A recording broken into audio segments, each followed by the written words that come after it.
Welcome to the Tech Egg. Don't get scrambled. Enjoy the video. You begin by fixing a single, clear intent, a one-sentence target describing location or time.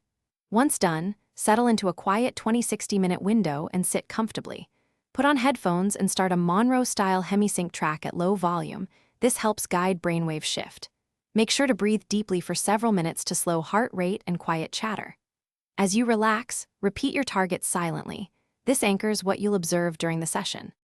You now deepen the state with progressive relaxation from toes to head, spending 10-12 minutes moving slowly and noticing tension release. Once you feel that glide state, maintain a soft, receptive focus.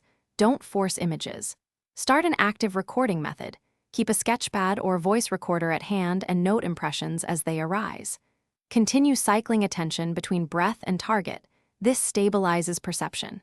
If details fade, rest for a breath and return gently to observing without. You finish by counting up from 1 to 5, feeling your body, wiggling fingers, and opening your eyes slowly. This grounds you back in the room. Immediately log the session, duration, sensations, sketches, and rate confidence from 0 to 100%. Make sure to review notes within 24 hours to spot consistent details. If you encounter blocks, try a shorter session, swap to a different hemisync track, or refine and repeat your single-sentence intent before the next attempt. Thanks for watching. Consider subscribing if I helped unscramble your problems.